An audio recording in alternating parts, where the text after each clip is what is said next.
नमस्कार मित्रों, हम अभी तक रस पढ़ते आए हैं और ये रस का तीसरा वीडियो है, चौथा वीडियो है। और हर एक वीडियो में 2 रस को समाहित करने का प्रयास किया, किसी किसी वीडियो में 3 भी।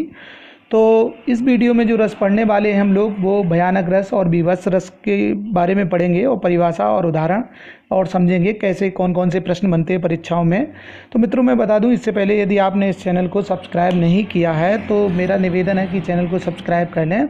और समय ख़राब किए बगैर हम स्टार्ट करते हैं भयानक रस के बारे में। तो मैं बता दूं कि रस की परिभाषा के लिए जो रस है उसका स्थायी भाव की उपस्थिति में जब अनुभाव, विभाव और संचारी भाव का स्थायी भाव से संयोग हो जाता है तो वहाँ रस की निष्पत्ति होती है। अब यहाँ पर जो रस है वो है भयानक रस। भयानक रस का स्थायी भाव होता है भय, अर्थात डर। तो हम कह सकते हैं कि भय नामक स्थायी भाव का जब विभाव, अनुभाव और संचारी भाव से संयोग होता है तब वहाँ पर भयानक रस होता है। अच्छा, एक बात और भी काव्य में भी या सामान्य रूप से भी देखने में आता है कि जब हम भयग्रस्त होते हैं तब हमारा गला सूख जाता है, हम कांपने लगते हैं, शरीर एकदम सुन्न सा हो जाता है। ऐसी स्थिति में भय का जो इफेक्ट है वो होता है, भय का प्रभाव होता है।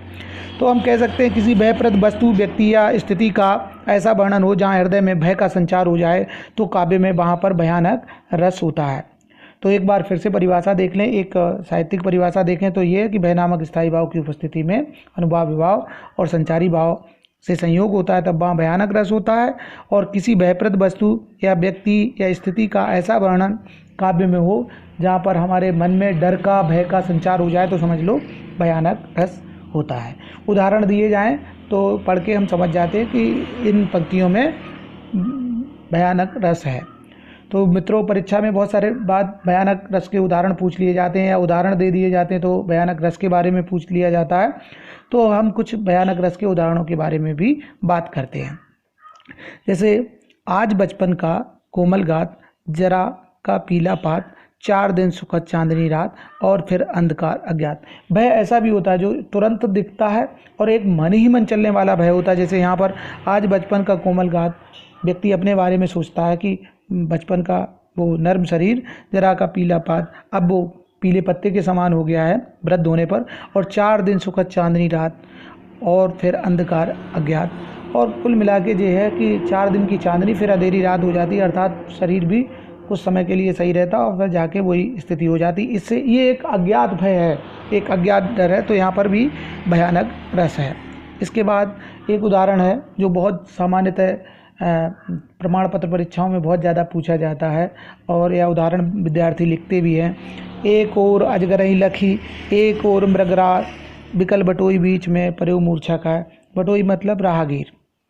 एक राहगीर जो जाता है उसके एक ओर तो अजगर है और एक ओर मृगराज मतलब सिंह है, शेर है। और बिकल बटोई बीच में वो राहगीर है, तो जो उसके पास कोई विकल्प नहीं। ऐसी स्थिति में वो भय के कारण, डर के कारण मूर्छित हो जाता है, अर्थात एक ओर उसे अजगर ने घेर लिया है और दूसरी तरफ से सिंह आ रहा है।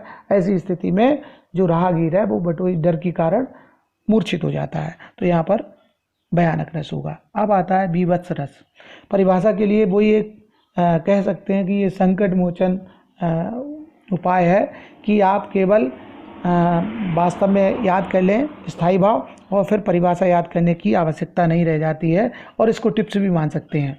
जैसे बीभत्स रस का स्थायी भाव है जुगुप्सा अर्थात घृणा। तो सहृदय के हृदय में जुगुप्सा अथवा घृणा नामक स्थायी भाव की उपस्थिति में जब विभाव, अनुभाव और संचारी भाव का संयोग हो जाता है तो वहाँ पर काव्य बीभत्स रस का रूप धारण कर लेता है। तो ध्यान रखें, बीभत्स रस का स्थायी भाव घृणा मतलब काव्य में जब कविता पढ़ते समय या काव्य को सुनते समय जब हमारे मन में घृणा के भाव आ जाएं, हृदय में घृणा के भाव आ जाएं, तो समझ लीजिए वहाँ पर बीभत्स रस है।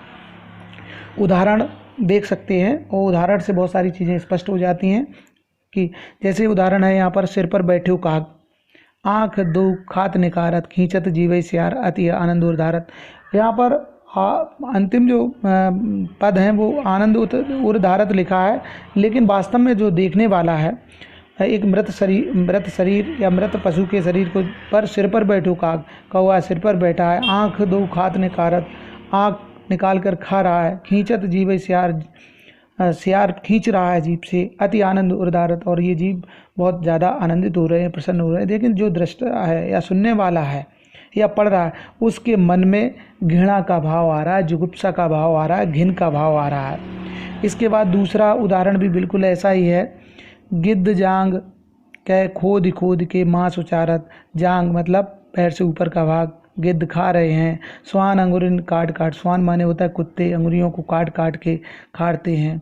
बहु चील नोच नोच ले जाए, और चील भी नोच नोच के ले जाती है। सबको ही हो जनु ब्रह्म भोज, जैसे ब्राह्मण भोज होता है, ब्रह्म भोज होता है, वैसा भोज हो रहा हो इनके लिए, जीवों के लिए ऐसा प्रतीत होता है। लेकिन वास्तव में ये उदाहरण देखकर ये महसूस होता है, प्रतीत होता है कि घिनसी आ रही, घृणा हो रही है। ये दृश्य देखकर या सुनकर घृणा के भाव जागृत होते हैं, जुगुप्सा के भाव जागृत होते हैं। तो मित्रों, ये थे दो रस, भयानक रस की परिभाषा और भयानक रस के उदाहरण, और बीभत्स रस जिसे जुगुप्सा अथवा घृणा भी कह सकते हैं, उस बीभत्स रस के उदाहरण हमने बताने का आपको प्रयास किया, और सरल भाषा में, ज़्यादा समय भी ना लेते हुए। तो मित्रों, अगर ये वीडियो अच्छा लगा हो तो शेयर करिए, लाइक करिए, और चैनल को सब्सक्राइब करने का भी निवेदन है। वीडियो देखने के लिए बहुत बहुत धन्यवाद।